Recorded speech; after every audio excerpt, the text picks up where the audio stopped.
વડોદરા મહાનગરપાલિકાની સ્થાયી સમિતિની બેઠકમાં વોર્ડ નંબર 13ના કાઉન્સિલર જાગૃતિબેન કાકાનું અપમાન થયું હોવાના કારણસર બેઠક મુલતવી રાખવામાં આવી હતી.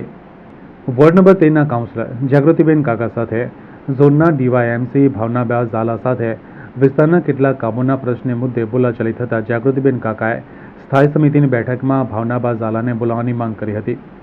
ભાવનાબા ઝાલાને બોલાવવામાં આવતા તે ન આવ્યા હતા. ત્યારે તમામ સ્થાયી સભ્યોએ કાઉન્સિલરનું અપમાન થયું હોવાનું જણાવ્યું હતું અને જ્યાં સુધી સ્થાયી સમિતિની બેઠકમાં ભાવનાબા ઝાલા ન આવે ત્યાં સુધી આ મીટિંગ આગળ નહીં વધારીએ તેવું જણાવી સ્થાયી સમિતિ અધ્યક્ષે બેઠક મુલતવી કરી હતી. તમે પબ્લિકમાં મુલાકાત લો અને તમે જાતે જુઓ તો તમને ખબર પડશે, રિયલાઇઝ થશે કે પબ્લિક કેવી તકલીફમાં રહી છે. આજે નવાપુરાની અંદર જુઓ કે ગેસ ડિપાર્ટમેન્ટનું કામ ચાલતું હોય એટલે એનો ખાડો હોય, જીઓવાળાનો ખાડો હોય, એટલા બધા ત્યાં આગળ ગીચોગીચ વિસ્તાર છે તો ત્યાં આગળ સફાઈ નથી થતી રેગ્યુલર. સફાઈ સેવકો 4-4 દિવસ સુધી રજા ઉપર હોય, બીજા સફાઈ સેવકો રિટાયર્ડ થયા હોય. એટલે આ બધા પ્રશ્નો છે. તો મને જોશથી ઊંચા અવાજે એવું બોલ્યા કે હું આખો ઉત્તર ઝોન ભેગો કરીને તમારું નવાપુરા ચકાચક કરી દઉં તો તમે એની મને કમિટમેન્ટ આપો છો કે સાંજે કચરો નહીં પડે. એટલે પછી મેં એમને સામે વળતો જવાબ આપ્યો કે બેન, નવાપુરાની અંદર માણસો રહે છે, જનાવર નથી રહેતા. જનાવર પણ એવી ચોખ્ખી જગ્યા જોઈને બેસે કે અહીંયા આગળ ગંદકી ન હોય. અને તમારી જ ઓફિસ, જે ઓફિસની અંદર તમે બેઠા છો ત્યાં આગળ બાથરૂમ છે, ત્યાં આગળ સુલભ શૌચાલય જેવી સ્મેલ આવે છે.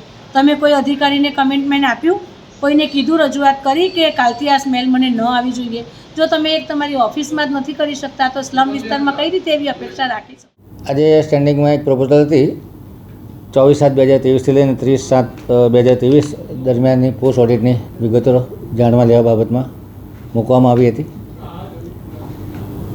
સ્ટેન્ડિંગમાં કોઈ બીજા વિશેષ દરખાસ્તો હતી નહીં, પરંતુ સ્ટેન્ડિંગમાં એક સભાસદ દ્વારા રજૂઆત કરવામાં આવી કે ઝોનની ઓફિસમાં એમને અને ડીવાયએમસી, ઉત્તર ઝોનના ડીવાયએમસી અને ઉત્તર ઝોનના કાઉન્સિલર, વોર્ડ નંબર 13ના કાઉન્સિલર જાગૃતિબેન અને ડીવાયએમસી ભાવનાબા, આ બેની વચ્ચે કોઈક બાબતને લઈને ચર્ચા વિચારણા અથવા વિવાદ થયો, જેમાં સભાસદશ્રીની લાગણી દુભાઈ. સભાસદશ્રીને પોતાનું અપમાન થયા અને લાગણી ઉદ્ભવવા પામી અને એમણે આજે સ્ટેન્ડિંગમાં રજૂઆત કરી કે ડીવાયએમસી એ સભાસદનું અપમાન કર્યું છે, સ્થાયી સમિતિના સભ્યોનું અપમાન કર્યું છે.